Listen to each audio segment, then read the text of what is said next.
Hey guys, just showed someone else, a friend of mine I've met here in Stockton who watches the channel, and he was curious to know what the Xpeng's like. He just had a drive in it.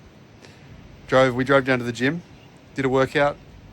Now I'm very tired and red, sweaty, but the car was nice. I don't know, what do you guys think about the color? I think the black color it's my favorite.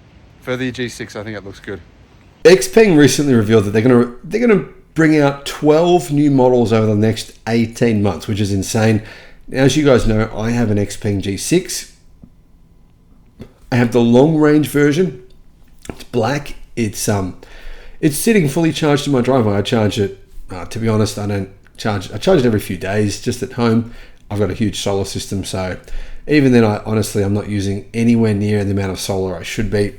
So much solar's being wasted. I actually offered a guy living down the road, I said, mate, come charge your EV here. He doesn't have an EV. I said, when you buy one, come charge it here because I'm just wasting all this solar energy. You can come and use it. And he's like, yeah, great. Okay, I'll go buy an electric car. Now, a lot of you are saying to me, well, I know you bought a G6, but is it really that good? Well, it is pretty damn good. And I thought I'd share with you, so you're not just getting my opinion, but the opinion of someone who is one of the most well-respected automotive journalists in the world. John Mahoney has written for various news websites. He's done hundreds of test drives in hundreds of different cars, particularly probably more test drives in EVs than anyone else in the world over the past 12 months. He's featured on evcentral.com.au, on car sales, on numerous sites. And here's his review of the Xpeng G6, which he says is the best electric car of 2024, which is pretty high praise. Hello, my friends. Welcome to the channel. I'm Sam Evans. You're watching The Electric Viking. Great to have you with us. Is this confirmation bias? Am I just sharing this with you because I've got a G6 and so I'm trying to tell myself I made the right decision? Well, I don't know. You guys, you tell me what you think. But John Mahoney has tested, like I said, a hell of a lot of EVs this year. It's basically what he does now for a job. I talk about them and I test them sometimes, but this guy just tests them every single day. Now, he says the Xpeng G6 is the pick of the bunch for the entire year.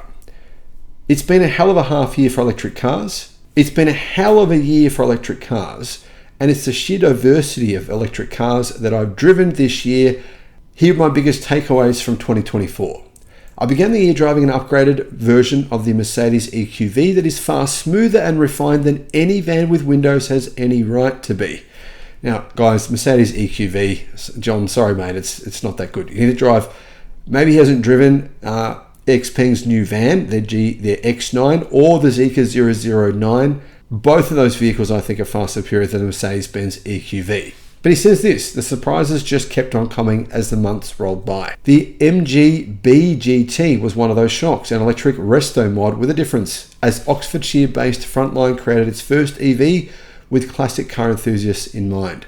Next up was the neck-snapping Porsche Taycan Turbo GT 0-100 in 2.2 seconds that after some flat-out hot lapping proved the next generation of performance EVs will deliver more than straight-line speed.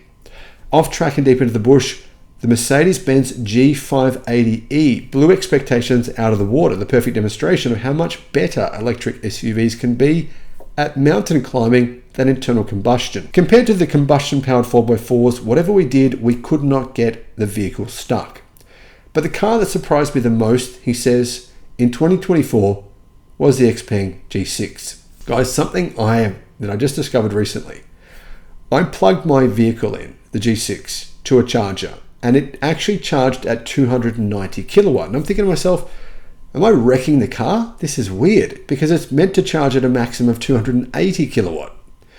But turns out I'm not. Launched in Amsterdam, the G6 was off to a tough start. Now, this is what he said. Amsterdam is possibly the worst place on the planet to drive any car. Add in the bland dealership, detailless presentation, and lack of experts to actually tell us about the Chinese brand's first Tesla Model Y rival, and the omens weren't good.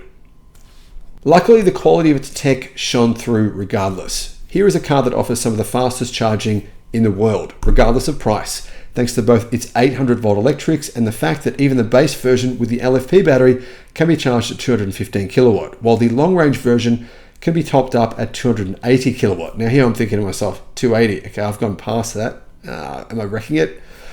Except, he says, for some reason, the Xpeng battery chemistry allows you to blow past both peak rates if you can find a fast enough charger. Now you can. I mean, there's plenty of 350 kilowatt chargers around.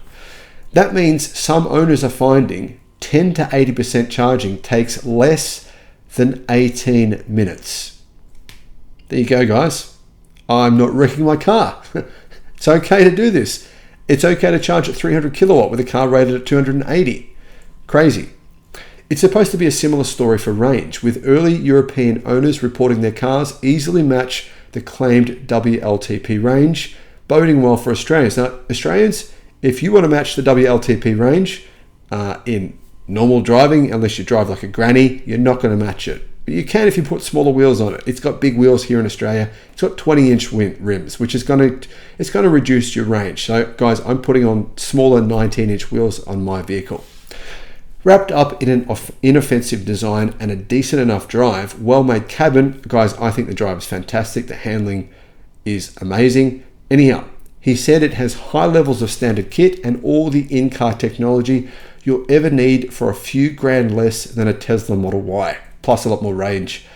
The G6, he says, is well worth considering. Now, the only Tesla vehicle this rivals in terms of price is the Tesla Model Y standard range rear-wheel drive. Now, I know in America you guys can't get that version of the car. You don't sell it. Tesla doesn't sell it there anymore, but the rest of the world does get it. And that vehicle has 450 kilometers of WLTP range, whereas the G6 has 570. So it charges significantly faster and it has a lot more range for the same price. And that's really the key reason that I bought it. That and the fact that the interior is also much nicer than a Tesla Model Y. John goes on to say that it's no wonder the mighty Volkswagen Group has already plowed a cool $1 billion into Xpeng, because straight out of the box, it has a real contender on its hands, and I can't wait to see what Xpeng will do next. For the first time in my life, I'm beginning to feel pangs of sympathy for those who design, develop, and build cars. So there you go, guys. Justification for my purchase decision, buying a G6. I personally think the black version looks good. So if you guys are wondering what color, I've been asked many times, what color did you buy? I got black. I got a black interior as well. It's not really a black interior. It's a combination of gray and black. But the reason I got that, I have two boys. Jack, he's 11. Cal, he's 8. They do triathlons. They do surfing. They do athletics. They play rugby. So you can imagine a white interior with that in the mix probably wouldn't go that well. That's the reason I got black. As for the reason I got black on the outside, I just think it works well. And it does. Honestly, it's the best color combination. But I know some of you don't agree with that. And I've seen the other colors. They look pretty good as well. The only one I don't like, guys, is the orange. It's just not my thing. It's too shouty. But if you like shouty, orange, go for orange. What do you think about what I've said here? What do you think of what I've shared? What do you think? Which is the better car in your opinion?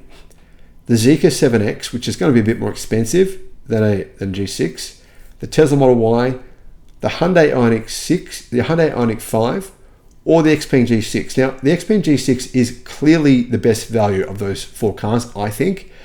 But who knows? The EV world changes really, really fast. Thanks for watching.